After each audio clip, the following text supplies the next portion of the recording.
하며 10년 만에 가장 충격적인 위기가 찾아왔다는 소식 전해드렸습니다. 일본 입장에서 닛산 사태가 충격적이라면 이번에는 뒷목 잡고 쓰러질 수도 있습니다. 닛산의 기업 가치는 28조 원이죠.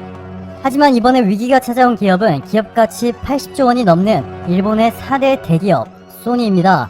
토요타, 소프트뱅크, NTT 다음이 바로 소니인데요.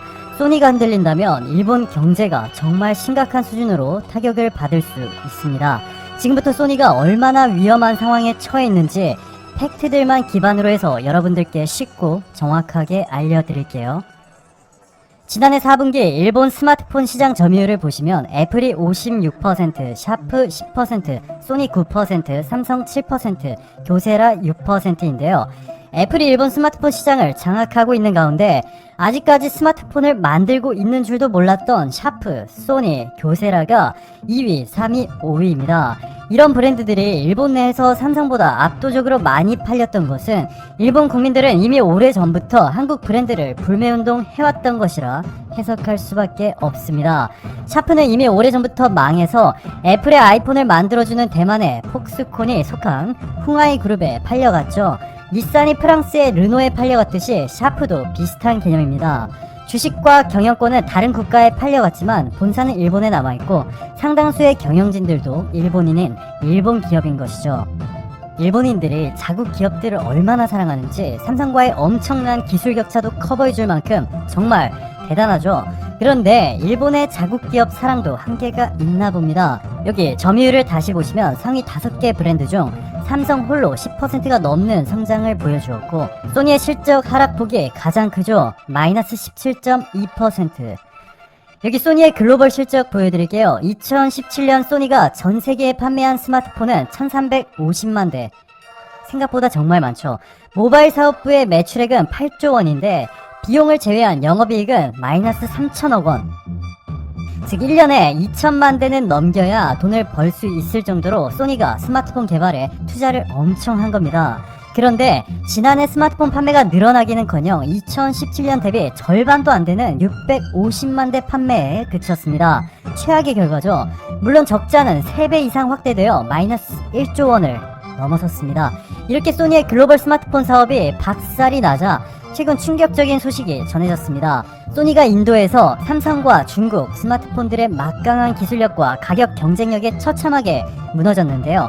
2018년 소니의 인도 스마트폰 점유율이 몇 %였는지 아시나요? 바로 1%. 참패를 당한 소니는 당연히 인도에서 스마트폰 사업을 접었습니다. 최근에는 한국에서도 스마트폰 사업을 접을 것 같은데요. 원래 잘 팔리지도 않았지만 7월부터 일본 불매운동이 역사상 이례적인 수준으로 확산되면서 이제는 소니가 한국에서 언제 떠나도 이상하지 않은 상황입니다. 자, 여기 보시는 것처럼 아무리 소니의 스마트폰 실적이 반토막 나고 1조 원이 넘는 적자를 기록하였어도 소니가 중요시 여기는 시장에서 살아남을 수 있다면 추후 다시 반등할 가능성이 있습니다. 인도와 한국은 소니에게 비주류 지역인 것은 사실이죠. 그런데 소니가 중요하게 여기는 주류 지역인 유럽에서조차도 스마트폰 사업을 곧 접을 것 같습니다. 이탈리아의 테크 소식통 HD블로그의 보도에 따르면 소니 모바일이 유럽 지사를 폐쇄할 예정이라며 소니가 내년 3월까지 회사의 비용을 절반으로 대폭 줄이겠다는 목표를 세웠고 이를 위해서 스마트폰 사업을 축소시키고 있다고 전했습니다. 소니 모바일의 유럽 법인은 바로 스웨덴의 룬드라는 도시에 있는데요. 이곳에서 수백 명의 직원들이 이미 회사를 떠났고 소니 매니저인 룬드 스테판 안드레소는 앞으로 2년 동안 260여 개의 서비스를 단계적으로 폐지할 것이라 밝혔습니다. 소니의 고향인 일본에서조차도 처참하게 무너지고 있죠.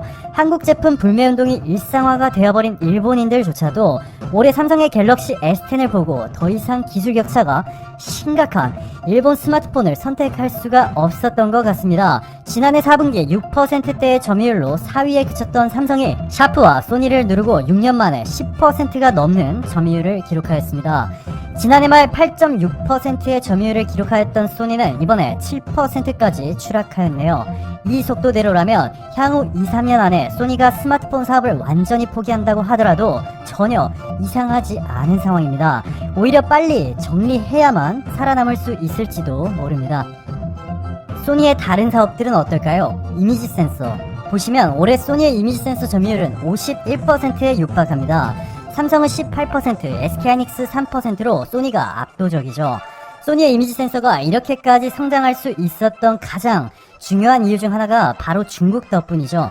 애플까지 눌러버리고 세계 2위가 된 중국의 화웨이, 그 뒤를 바짝 추격 중인 세계 스마트폰 4위와 5위, 샤오미와 오포 모두 중국 스마트폰 회사들인데, 이들이 모두 소니의 이미지 센서를 사용해준 덕분에 폭발적인 성장을 이룰 수가 있었죠. 그런데 최근 샤오미와 오포가 삼성의 이미지 센서로 갈아타버렸습니다. 소니는 여전히 4,800만 화소, 삼성은 최근 세계 최초로 6,400만 화소를 공개한 데 이어서 곧바로 1억 800만 화소까지, 세계 스마트폰 2위인 화웨이가 삼성의 이미지 센서로 바꾸는 것은 시간 문제겠죠. 여기 보시면 이 반도체 분야도 이미지 센서, 카메라 모듈 등의 스마트폰 부품들이 포함되어 있습니다. 따라서 글로벌 경쟁력 약화로 소니의 핵심 사업인 이 세 개가 곧 흔들릴 수 있다는 것이죠. 메모리 반도체 산업에서 압도적인 1위를 기록 중인 한국의 삼성은 시스템 반도체와 파운드리 사업을 미래 성장 동력으로 삼겠다며 400조 원에 달하는 비메모리 시장에서 2030년까지 글로벌 1위로 도약할 것이라 선언한 바 있습니다. 즉 앞으로 10년 안에 소니의 비메모리 사업부도 현재 소니의 스마트폰 사업처럼 완벽하게 완전히 쪼그라들 가능성이 높다는 것이죠. 소니가 살아남을 수 있는 방법은 두 가지가 있습니다. 삼성과의 경쟁에서 승리하거나 빠르게 스마트폰 및 비메모리 반도체 사업에 투자를 중단하고 소니의 핵심 수입원인 게임, 음악, 영화 분야에 좀 더 집중하는 것인데요. 저는 개인적으로 소니에게 후자를 택할 것을 권해주고 싶네요.